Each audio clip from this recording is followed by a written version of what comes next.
Ningsih apoteker kalau ya.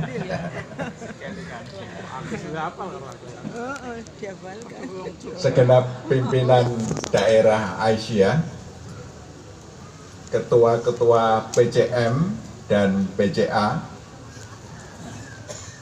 Ortom, baik daerah, cabang maupun ranting, serta segenap keluarga besar Muhammadiyah Kabupaten Tegal.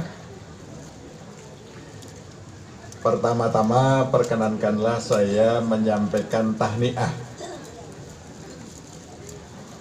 atas milad Rumah Sakit Islam PKO Muhammadiyah Tegal yang ke-33 dan selamat pula atas prestasinya terakreditasi paripurna yang merupakan jenjang tertinggi dan tersertifikasi Islami dengan nilai istimewa mumtaz. Sungguh ini sebuah prestasi yang membanggakan, tapi saya setuju dengan Pak Ketua PDM, ini masih perlu dilanjutkan dengan inovasi-inovasi berkemajuan selanjutnya sesuai dengan tema milad kita kali ini.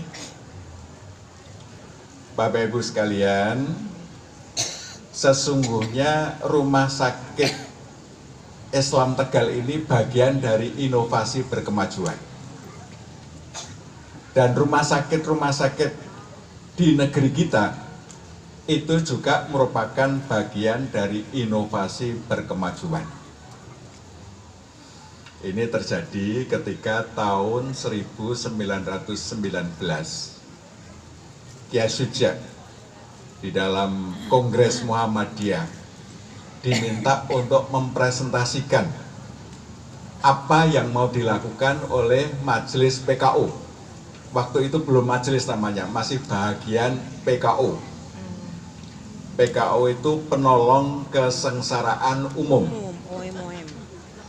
Nah, salah satu yang disampaikan Kiai Sujak, Kiai, saya mau bikin hospital. Mau bikin hospital. Waktu itu belum ada istilah rumah sakit, yang ada istilah hospital. Nah, ide Kiai Sujak ini ditertawakan oleh peserta kongres. Dianggap ngoyoworo karena belum ada contoh soal di lingkungan umat Islam ada rumah sakit. Waktu itu rumah sakit yang ada baru 3 jenis. Yang pertama adalah rumah sakit punya pemerintah Hindia Belanda. Yang kedua adalah rumah sakit punya misionaris. Dan yang ketiga rumah sakit milik perkumpulan Cina. Jadi selebihnya belum ada. Sehingga orang melihat rumah sakit itu suasananya Nasrani banget. Belanda latar belakang agamanya juga Nasrani, misionaris juga Nasrani, sehingga suasana rumah sakit itu suasana yang Nasrani banget. Sehingga ide Kiai Sujak ini ditertawakan, dianggap ngoyoworo, tetapi untungnya Kiai Sujak kekeh, ya, mereka bisa, kita juga bisa. Hum rijal, nahnu rijal katanya. Mereka manusia bisa mengelola, kita juga manusia bisa juga mengelola. Nah, keteguhan Kiai Sujak ini didukung oleh Kiai Dahlan. Dan baru dapat momentum pada akhir tahun 1922 ketika Kiai Dahlan kedatangan tamu dari Surabaya, namanya Dr. Sutomo. Dr. Sutomo ini adalah seorang dokter yang menjadi tokoh Budi Utomo, tokoh pergerakan nasional. Waktu itu tertarik dengan gerakan yang dilakukan oleh Kiai Dahlan dan beliau mempunyai pemikiran, Mbok Muhammadiyah itu juga ikut cawe-cawe di dalam pendidikan kesehatan dan pelayanan kesehatan. Nah, oleh Kiai Dahlan, ketamuan Dr. Sutomo ini panggil Kiai Sujak, diminta berdiskusi. Akhirnya Dr. Sutomo dan Kiai Sujak berdiskusi, muncul kesepakatan Muhammadiyah perlu segera membuat klinik rumah sakit, hospital. Itu terjadi pada sekitar bulan Desember tahun 22. Akhirnya Kiai Sujak cancut, segera bergerak, cari lokasi untuk mendirikan klinik. Alhamdulillah tidak lama, hanya kira-kira 1,5 bulan, 2 bulanan lah ya, itu sudah siap. Di Ngabean ada suatu tempat yang kemudian dijadikan klinik PKO Muhammadiyah. Sehingga tanggal 15 Februari tahun 1923 klinik itu diresmikan. Ini klinik pertama yang dimiliki oleh Muhammadiyah. Tahun 23 belum ada contoh rumah sakit.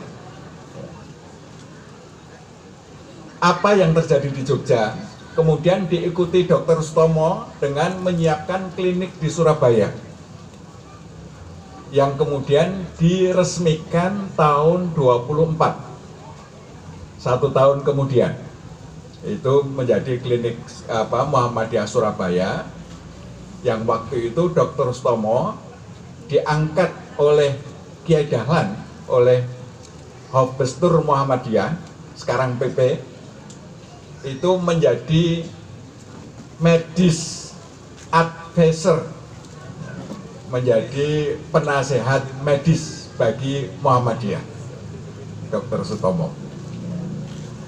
Nah, beliau mendirikan di Surabaya, diresmikan tahun 24, diikuti Solo, Surakarta yang diresmikan tahun 26. Jadi dalam 3 tahun Muhammadiyah sudah mendirikan klinik, yang kemudian klinik ini berkembang menjadi rumah sakit. Dalam catatan sejarah rumah sakit di Indonesia, rumah sakit PKO Muhammadiyah itu menjadi rumah sakit pertama yang dimiliki oleh kaum Bumiputra. Ya. Boleh tepuk tangan ya. Jadi ini merupakan rumah sakit pertama di Indonesia. Sebelum bangsa Indonesia punya rumah sakit, Muhammadiyah sudah memiliki rumah sakit. Dan semula rumah sakit ini gratis, karena PKO itu singkatan penolong kesengsaraan umum, itu tugasnya menolong. Sehingga rumah sakit gratis, para pengurus yang mencari uang untuk bayar dokternya, bayar perawatnya, bayar obatnya, dan petugas-petugas lainnya. Ini menurut catatan sejarah, tahun pertama tekor. Jadi dana yang dikumpulkan tidak mencukupi untuk operasional rumah sakit. Akhirnya dilakukan sebuah inovasi, kalau sekarang tidak gratis katanya. Yang miskin tetap gratis, yang tidak mampu gratis, tetapi yang punya uang, yang kaya bayar.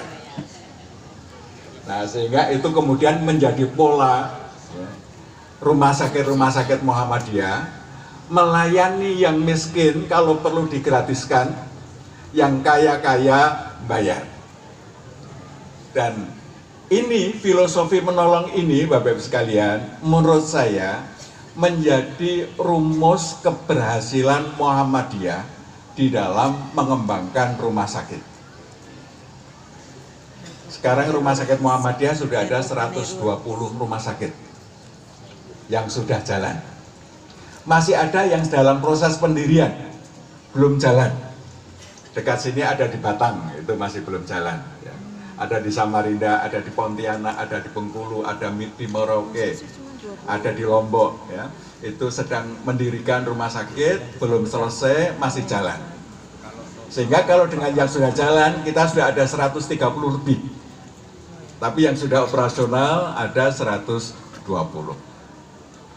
Saya berkesimpulan, Bapak sekalian, keberhasilan kenapa Rumah Sakit Muhammadiyah itu berkembang sedemikian rupa karena menolong ini.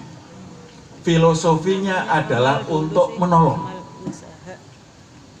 Sehingga dengan filosofi menolong ini berlaku ketentuan Allah, wallahu fi aunil abdi maka nal abdu fi auni akhihi.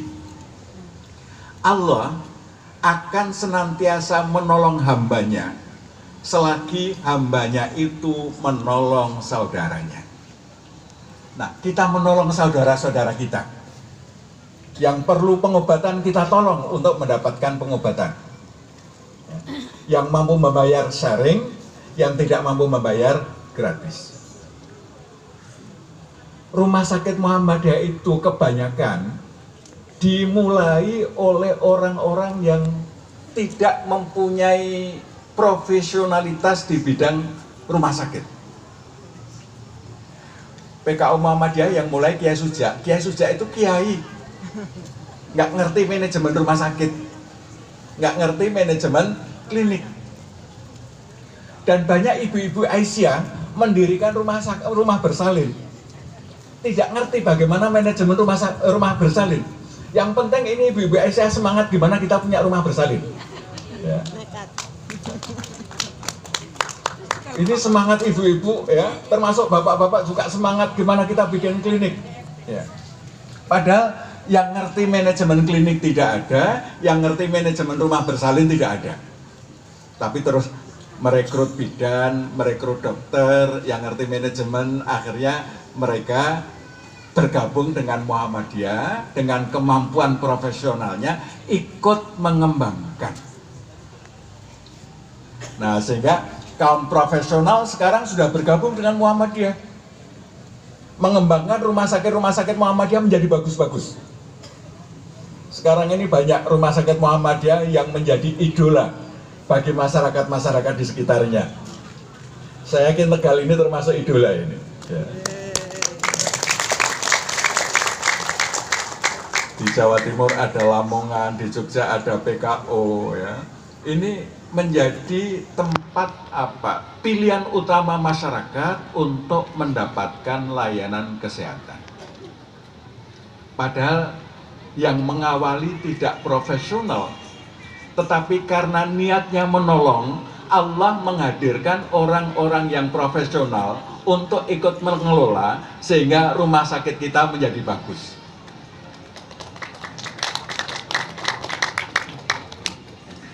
Ada cerita menarik dari Rumah Sakit Siti Fatimah di Tulangan. Ini manajemen. Ya, waktu itu banyak orang yang minta keringanan karena apa? Karena tidak mampu bayar. Ya.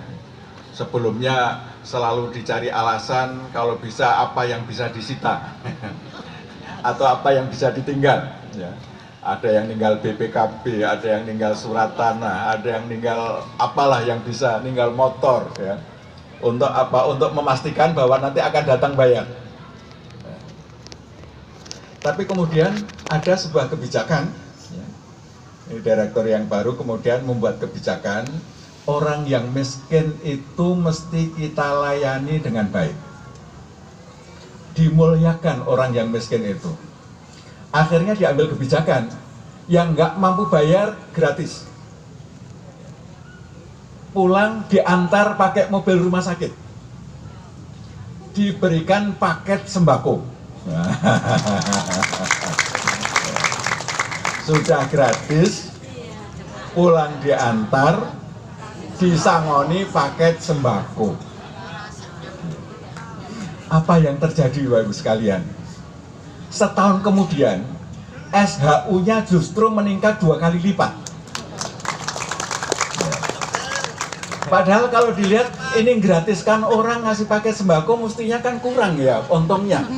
tapi ternyata Allah memberikan pertolongan.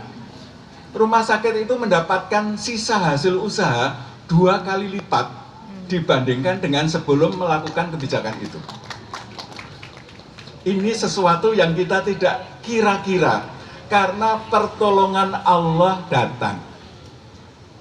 Allah memberikan pertolongan. Sehingga secara rasional, mestinya kalau kita gratiskan pendapatan berkurang. Tambah pakai sembako, pendapatan berkurang. Tapi kenyataannya meningkat 2 kali lipat. Oleh karena itu, ya, inovasi Rumah Sakit Tegal mudah-mudahan ini juga bisa dilakukan, memuliakan orang-orang miskin. Karena mereka ternyata Bapak Ibu sekalian, setelah pulang diantar, itu menjadi perekomendasi terbaik kepada tetangga-tetangganya. Nanti kalau sakit ke Rumah Sakit Muhammadiyah saja. Kita yang miskin aja gratis. Ya, kita yang miskin gratis. Jadi jangan takut untuk ke sana. Yang kaya-kaya kemudian menjadi senang. Apalagi tadi ada layanan-layanan yang ada layanan husnul khotimah, ya, sakaratul maut dan lain sebagainya, diajari doa dan lain sebagainya. Saya kira ini akan menjadi salah satu kelebihan dari rumah sakit Muhammadiyah. Dan tidak perlu khawatir kalau ini kita lakukan dengan pesaing-pesaing baru. Karena teman-teman ini banyak yang menyampaikan kegundahan hatinya. Pak, di tempat saya ada rumah sakit Siloam.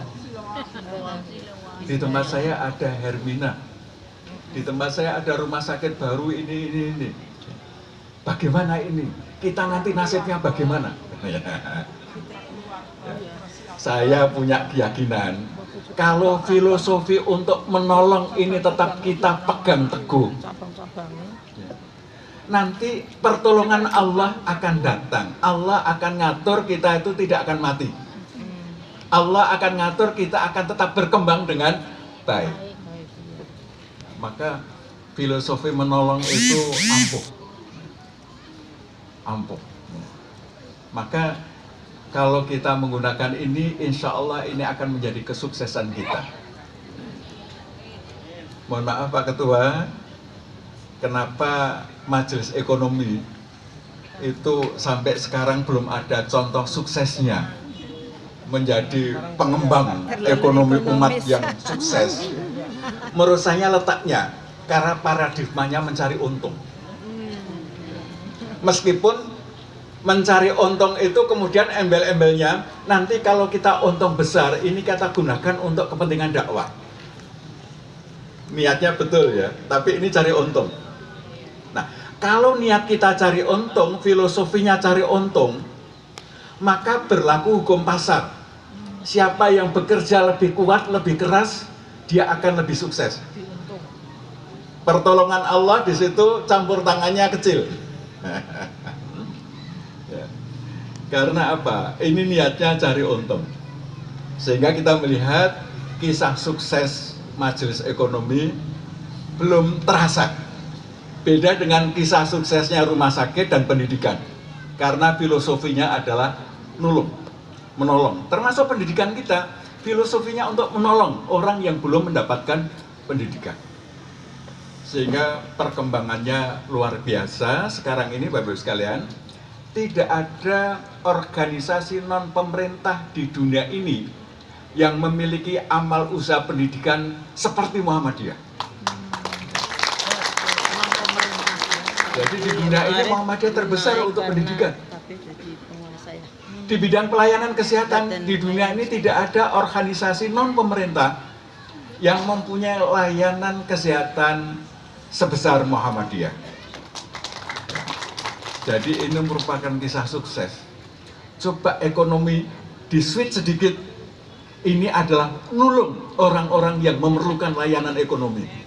Yang perlu sembako disediakan sembako yang aksesnya mudah, murah. Sehingga orang bisa di situ ya, bisa mendapatkan akses yang mudah. Yang perlu baju, aksesnya mudah, ditolong. tidak lewat kartel-kartel. Kebutuhan-kebutuhan pokok ditolong. Kita membuat sebuah sistem layanan yang berbasis untuk menolong orang supaya berkehidupan ekonomi yang baik. Saya punya keyakinan Allah akan turun tangan dan menjadikan usaha ini akan menjadi usaha besar. Amin. Dan bisa segera dimulai. Dari mana mulainya? Bapak Ibu sekalian, rumah sakit ini bisa kita jadikan awal gerakan. Karena di dalam salah satu elemen penilaian standar Islami rumah sakit itu memprioritaskan usaha Muhammadiyah atau warga Muhammadiyah sebagai supplier kebutuhan rumah sakit. Nah, kebutuhan rumah sakit kan banyak, ya. Mulai yang sembako, kita ada instalasi gizi. Instalasi gizi satu hari berapa kilogram beras itu Pak Biri ya?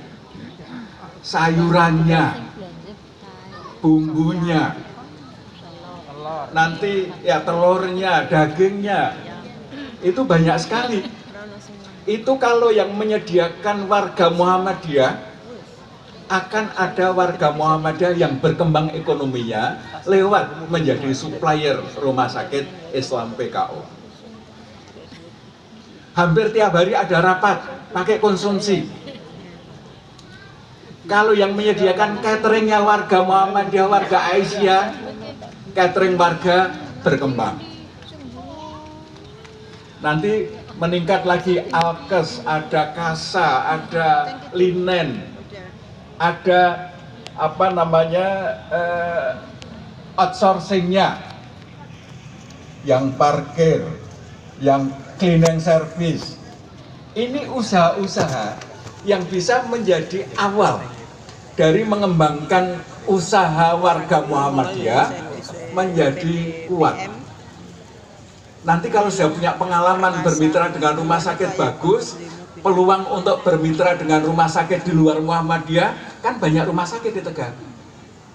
Bermitra dengan kantor-kantor pemerintah, banyak. Sehingga Pak Azman bisa diimpikan ke depan itu usaha-usaha cleaning service di kantor-kantor di Tegal itu dikuasai usaha-usaha warga Muhammadiyah. Catering untuk supply ya, didominasi oleh usahanya warga Muhammadiyah. Supplier untuk rumah sakit, untuk keperluan-keperluan didominasi oleh warga Muhammadiyah. Belajarnya dari mana? Belajarnya dari rumah sakit Tegal. Sebagai supplier itu menjadi proses pembelajaran. Tapi filosofinya tetap filosofi harus menolong. Ya. Mencari keuntungan itu efek samping. Untuk menolong boleh untung. Ya. Atau harus untung. Kenapa? Kalau rugi terus, nanti nggak bisa nolong lagi. Ya. Supaya menolongnya bisa terus-menerus, mudawamah, semakin berkembang, semakin baik, maka ada porsi keuntungan. Tetapi itu bukan tujuan kita, itu adalah efek samping yang kita harapkan supaya kita bisa berkembang. Nah, ini mungkin nanti bisa menjadi bagian dari inovasi kita. Inovasi berkemajuan ya, bahwa rumah sakit yang Islami ternyata punya dampak untuk mengembangkan usaha warga sehingga ke depan orang-orang kaya di Tegal ini berasal dari warga Muhammadiyah Aisyah. Toko-toko yang menguasai pinggir-pinggir jalan milik warga Muhammadiyah. Berani bermimpi gitu Bapak Ibu? Ya. Sekarang ini kan nggak berani, yang ada cuma mengeluh. Gimana jalan-jalan protokol sudah dikuasai oleh si mata. Kita nggak punya akses lagi, semua sudah oleh mereka. Ya. Karena apa? Karena kita tidak berani bermimpi bahwa kita adalah penguasa ekonomi di masa yang akan datang. Lewat pengajian ini, saya mengajak Bapak Ibu sekalian, mari kita membangun impian. Kebetulan tadi sudah disampaikan Ketua PDM, kita akan membangun ekonomi. Kita bangun ekonomi dengan filosofi seperti membangun rumah sakit. Nulung. Jadi kita berusaha itu untuk menolong orang yang memerlukan. Untuk bisa menolong lebih baik, maka harus bisa bertahan dan lebih baik. Ini saya kira akan menjadi energi besar ke depan ya, untuk menolong. Dan ini menjadi bagian dari indikator rumah sakit Islami. Suppliernya mengutamakan warga Muhammadiyah. Tentu tidak bisa semuanya, karena ada bagian-bagian yang Muhammadiyah atau warga Muhammadiyah belum punya. Supplier alat-alat medis ini kita susah nyari dari warga Muhammadiyah. Ini Dokter Biri kalau mau cari ambulan, cari supplier warga Muhammadiyah susah ya, karena dealer yang punya belum dari kita. Nah mudah-mudahan ada yang berpikir ke depan dealer mobil itu warga Muhammadiyah. Nah kita kalau perlu motor, perlu mobil itu terpaksa kita ngambil yang bukan dari warga Muhammadiyah, karena tidak ada yang dari warga Muhammadiyah. Nah ini ke depan, inovasi masih banyak yang bisa kita lakukan. Baik, ini bagian pertama Bapak Ibu sekalian yang ingin saya sampaikan tahniah. Jadi ini masih bagian tahniah atas milad ke-33 Rumah Sakit Islam TKO Muhammadiyah. Kemudian bagian kedua, ini pesan Rasulullah perlu saya sampaikan kembali kepada Bapak Ibu sekalian. Yang ini sebenarnya menjadi dasar dari gerakan kita Muhammadiyah. Beliau berpesan, taraktu fiikum amrayn ma in tamassaktum bihima lan tudhillu abada. Kitab Allah wa sunnata Rasulih. Aku tinggalkan untuk kamu sekalian dua perkara. Kalau kamu berpegang teguh kepada dua perkara ini, tidak akan pernah tersesat untuk selama-lamanya.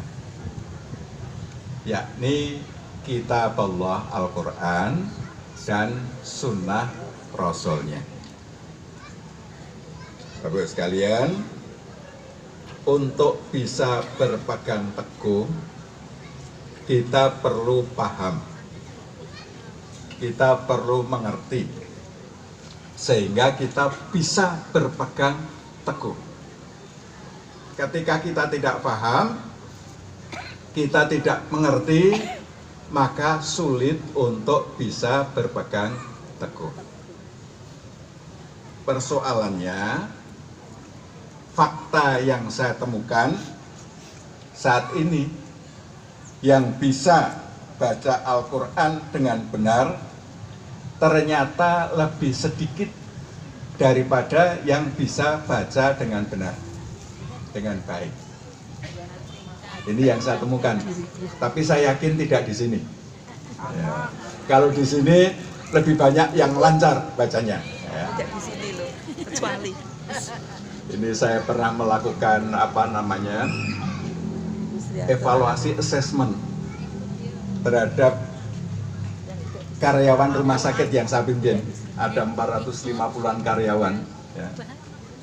Itu ternyata yang bacaannya sudah baik, itu tidak sampai 100, alias di bawah 25%.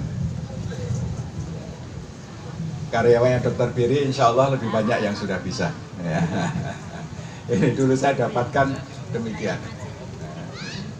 Apalagi yang sampai sampai mengerti bahasa Arab Al-Quran, sehingga ketika membaca itu langsung ngerti artinya. Itu ternyata jauh lebih sedikit. Bapak Ibu sekalian, saya ini kebetulan menjadi BPH salah satu Universitas Muhammadiyah. Biasanya kalau penerimaan dosen atau karyawan baru, saya wawancarai atau saya ikut mewawancarai. Nah, ketika kita minta untuk membaca Al-Quran, masih banyak yang bisa baca meskipun belum baik, betul. Ya. Tapi ketika kita tanya, Pak, Bu, tolong yang dibaca diartikan.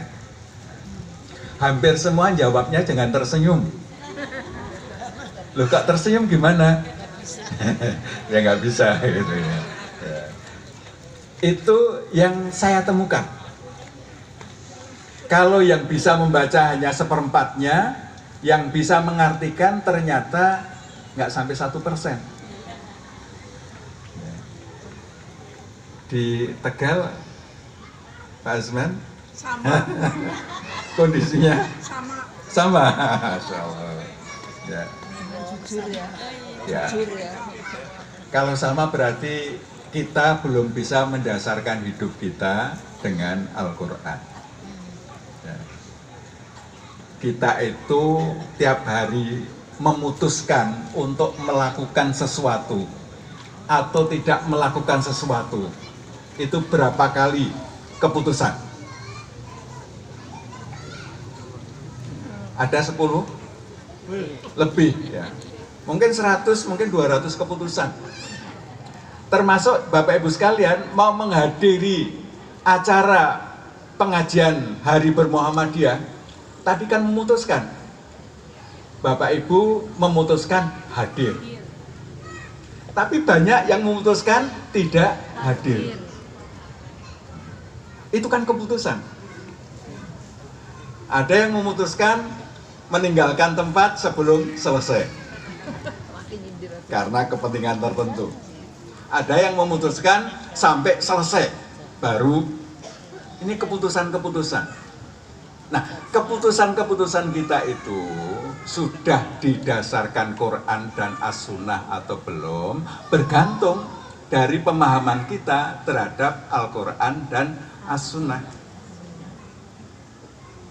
Sehingga seharusnya Bapak Ibu sekalian, ini idealnya, kita itu mengerti bahasa Arab Al-Quran, membaca Al-Quran setiap hari, dan standar khatamnya sebulan minimal sekali. Berarti warga Muhammadiyah itu mestinya membaca Al-Quran setiap hari, khatam sebulan minimal sekali, berarti 1 hari 1 juz, dan mengerti apa yang dibaca. Sehingga dengan mengerti itu, pikirannya dijiwai oleh Quran. Ketika memutuskan sesuatu, jiwanya adalah Quran. Sehingga ketika ada kesempatan, peluang, ini duit kok teng sliwer ya. Ketika sedang menjabat tertentu uangnya sliweran, ini kalau diambil disai orang saya ngerti ya.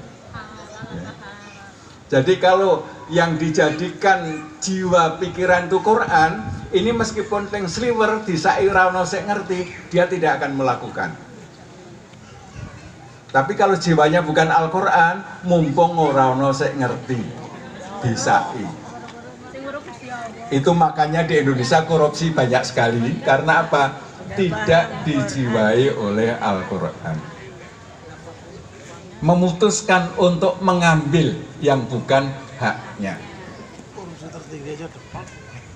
Ini jadi harusnya Quran itu menjiwai kita. Persoalannya banyak di antara kita yang belum mengerti. Kenapa kok sampai usia 70 tahun belum mengerti? Ada yang 70 tahun belum mengerti? Ada ya? Atau mungkin 50 tahun belum mengerti? Ada. 40 tahun belum mengerti? Banyak. Kenapa itu belum terjadi? Ini rata-rata kita belum mempunyai impian untuk ngerti Quran. Ya. Dalam bahasa sekarang belum punya dream untuk ngerti Quran. Karena belum punya dream, impian tidak terbangun. Ibu-ibu ngundang anak ele sok nek gede dadi dokter. Ya enggak? Nek gede dadi insinyur. Nek gede dadi ya profesi-profesi yang sik ngundang nek gede kowe kudu ngerti Quran itu sedikit sekali ibu-ibu ya. Tidak jadi kudangan. Ya. Coba kalau ibu-ibu anaknya kecil itu kudangane no le sok nek gede kowe kudu ngerti Quran. Mula wis cilik sinau Quran. Wah ini Masya Allah ya, Masya Allah. Nanti akan terjadi ledakan orang-orang yang memahami Al-Quran. Maka ini terutama ibu-ibu, saiki nek ngundang anake piye le, piye no, ya, ngerti Quran. Ya. Sehingga sejak kecil itu dikenalkan dengan Quran. Dan sejak di dalam kandungan, ya. Bapak Ibu sekalian, kalau di dalam kandungan itu ibunya sering menasihati, ya, ibunya nasihati, diajak ngaji, itu didengar oleh janin yang ada di dalam kandungan. Sehingga kalau sejak di kandungan sudah mulai dididik, nanti nek gede dadi anak soleh, ngaji, ngerti Quran, ya, itu lahir itu nanti akan mudah untuk jalan ke sana. Nah kalau anaknya diajak sugem itu ya susah. Diajak kehidupan malam, nanti akan susah anaknya. Karena penelitian menunjukkan ya, apa yang dilakukan ibu-ibu saat hamil itu berpengaruh terhadap janinnya. Bapak-bapak juga saya kira mari kita jadikan impian untuk anak-anak kita. Dan sebelumnya impian untuk kita yang merasa belum ngerti Quran, ya, mari kita bermimpi. Ya. Mumpung masih diberikan waktu, mari kita mulai mengerti Al-Quran. Mulai belajar Al-Quran. Dan selanjutnya Pak Ketua PDM saya mengajak nanti Musda itu kalau bisa digulirkan itu gerakan belajar mengajar Al-Quran. Jadi kita melakukan gerakan belajar dan mengajar Al-Quran. Ini gerakan ini akan membawa kita menjadi orang yang istimewa. Kenapa? Rasulullah SAW di dalam hadis Bukhari menyatakan, Inna afdolakum man ta'allamal Qur'an wa 'allamahu. Sesungguhnya orang yang paling utama di antara kamu sekalian adalah yang belajar dan mengajar Al-Quran. Ta'allamal Qur'an wa 'allamahu.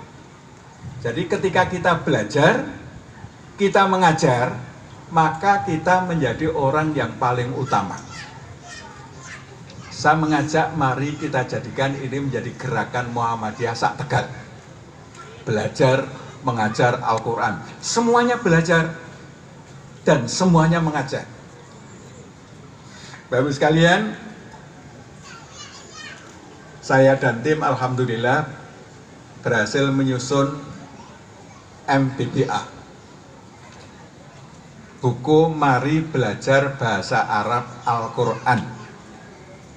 Ini sebuah metode mulai dari nol.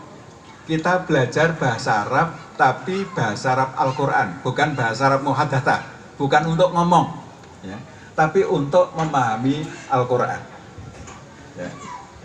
Ini metodenya namanya metode MBBA. Kita rencanakan dalam 6 buku yang dipelajari 3 juz saja, juz 1, juz 2, dan juz 3. Juz 1 kita belajar tentang kosakata dan arti, ya. Jadi kita mengenal ini isim atau fi'il atau harf, artinya apa. Itu di juz 1, ada 2 buku. Di juz 2 kita belajar sorof, perubahan kata. Ini kata ini dibolak-balik, dibuah-ubah jadi gimana? Ya, itu di juz 2 kita belajar sorof. Yang kita kaji adalah Qur'annya. Ya. Jadi misalnya alif lam mim zalika. Zalika itu artinya apa? Jenisnya apa? Isim, fi'il atau harf. Alkitab itu apa artinya? Jenisnya isim, fi'il atau harf. Jadi di situ kita mengenali, di juz 1 kita mengenali arti dan jenisnya, di juz 2 kita mengenali arti lagi dan sorofnya, di juz 3 kita mengenali arti dan nahwunya. Jadi itu hanya dengan 6 buku tipis-tipis, 1 buku bisa kita selesaikan kalau kita dengan cara belajar seminggu sekali, 1 kali belajar 1 jam, maka bisa kita selesaikan 1 buku 3 bulan. Berarti 1 semester selesai 2 buku. Kalau kita terus, berarti 6 buku kita selesaikan dalam 3 semester. Katakanlah kecepatan, kita bisa perpanjang 1 semester 1 buku. Sehingga 3 tahun kita sudah mengerti bahasa Arab Al-Quran. Nah, kita belajar 3 juz itu Bapak Ibu sekalian, di Al-Baqarah saja, kosakata yang digunakan di dalam surah Al-Baqarah itu mencakup 80% kosakata yang ada di dalam Al-Quran. Sehingga kalau kita belajar Al-Baqarah, maka 80% kosakata sudah kita kuasai. Yang 20% itu ada di juz 29 dan 30. Jadi juz 30-29 itu isinya kata-kata sukar. Sehingga kalau kita belajar di juz 30, kita cuma dapat 10%. Lebih sedikit. Tapi kalau kita juz 1, juz 2, kita dapat banyak. Yang itu bisa kita gunakan untuk membaca juz 4, 5, 6, 7 sampai seterusnya. Nah, nanti kita belajar mandiri untuk sisanya. Sehingga kalau ini kita jadikan gerakan, ini buku ini didesain untuk menjadi gerakan dilakukan dengan model peer learning, belajar kelompok.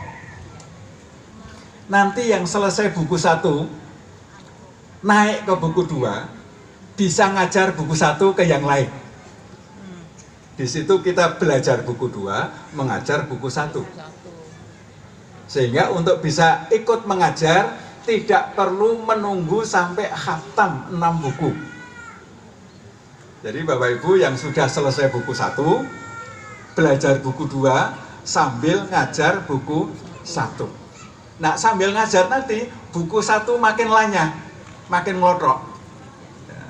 Karena dengan mengajar, itu ternyata akan lebih mudah kita untuk memahami suatu ilmu. Nanti buku 2 selesai, murid buku 1 juga selesai, belajar buku 3 sambil ngajar buku 2.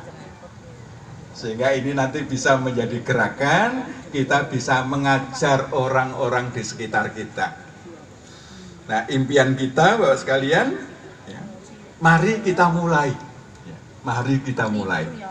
Kemarin Dokter Birya akan memulai dari rumah sakit. Rumah sakit, nanti ada tim di rumah sakit, sehingga menjadi pegawai rumah sakit dalam waktu 3 tahun akan faham Quran karena mengerti bahasa Arab Al-Quran. Nah, nanti bisa kita kembangkan setiap masjid-masjid Muhammadiyah kalau bisa dijadikan madrasah umat untuk belajar Al-Quran, sehingga kita menjadikan masjid-masjid kita sebagai pusat pembelajaran Al-Quran. Nanti juga jamaah-jamaah amal usaha yang lain, sekolah-sekolah, ini juga menjadi tempat pembelajaran bahasa Arab Al-Quran. Nah, kami di Samarinda sedang membahas nanti sekolah-sekolah Muhammadiyah pelajaran bahasa Arabnya bukan hadza kitabun, tetapi diajar bahasa Arab Al-Quran, sehingga siswa-siswa kita itu bahasa Arabnya yang difahami adalah bahasa Arab Al-Quran. Nah, kalau kita belajar bahasa Arab Al-Quran, insya Allah ini akan menjadi penuntun hidup kita. Kalau belajar bahasa Arab, bahasa muhadzatsah, siswa kita yang akan ke Arab, yang akan belajar ke Arab memerlukan bahasa Arab aktif untuk bahasa, itu ternyata tidak banyak. Sehingga lebih urgen belajar bahasa Arab Al-Quran dibandingkan bahasa Arab untuk muhadzatsah, untuk bicara. Oleh karena itu, saya mengajak Bapak Ibu sekalian, mari kita manfaatkan masjid-masjid kita menjadi tempat pembelajaran. Karena orang yang berkumpul di dalam masjid, membaca kitab, belajar kitab Al-Quran, dan saling mempelajarinya, artinya ada yang belajar, ada yang mengajar, melainkan akan turun kepada mereka ketenangan, mereka diliputi rahmat, serta dikelilingi malaikat. Dan Allah menyebut mereka di antara malaikat yang ada di sisinya. Masya Allah. Jadi kalau kita suka ngumpul di masjid, belajar Al-Quran, itu akan diberikan rahmat, dibanggakan Allah di hadapan makhluk-makhluknya. Nah, oleh karena itu, saya mengajak mari kita adakan gerakan belajar dan mengajar Al-Quran. Bagi yang tidak punya akses, insya Allah kita siapkan website. Saya sudah kirimkan ke Pak Ketua, nanti bisa di-share itu websitenya. Jadi kita bisa belajar lewat website, di situ ada YouTube-nya, ada bukunya, bisa di-download dalam bentuk PDF. Nanti silahkan di-download dalam bentuk PDF. Nah, kemudian untuk belajar, kalau perlu penjelasan, ada penjelasan ustadznya lewat YouTube, sudah ada, tinggal klik di situ, belajar mandiri. Nah, nanti kemudian bisa dikembangkan. Kalau di masjid-masjid bisa kita selenggarakan, saya kira itu akan menjadi baik. Dengan demikian, Bapak Ibu sekalian, Al-Quran itu akan menjadi otak kita, akan menjadi pikiran kita, akan menjadi mindset kita, sehingga akhlak kita itu akhlak Al-Quran. Aisyah ketika ditanya sahabat seperti apa akhlaknya Rasulullah, dijawab kana khuluquhu Al-Quran. Adalah akhlaknya Rasulullah itu Al-Quran. Insya Allah kalau Al-Quran berada di dalam genggaman kita, masa depan umat Islam akan cemerlang, kita akan jaya, dan yang pasti kita akan bahagia fid dunya wal akhirah, sehingga nanti ketika Allah memutuskan masa kita telah habis, kita dipanggil dengan sebutan ya ayyatuhan nafsul mutmainnah irji'i ila rabbiki radhiyatam mardiyah fadkhuli fi ibadi wadkhuli jannati. Wahai pemilik jiwa mutmainnah, pulanglah kamu kepada Tuhanmu dalam keadaan penuh keridhoannya. Bergabunglah bersama hamba-hambaku yang soleh dan masuklah ke surgaku. Mau Bapak Ibu? Insya Allah kita persiapkan diri kita layak untuk dipanggil dengan sebutan nafsul mutmainnah. Salah satu caranya dengan belajar Al-Quran untuk kemudian menjadi sumber pengambilan keputusan kita, pikiran kita, dan amalan kita. Mudah-mudahan kita semua nantinya dapat menjadi penghuni surga Jannatun Naim. Hadanallahu iyyakum ajma'in. Nasrun minallah wa fathun qarib. Assalamualaikum warahmatullahi wabarakatuh. Waalaikumsalam warahmatullahi wabarakatuh.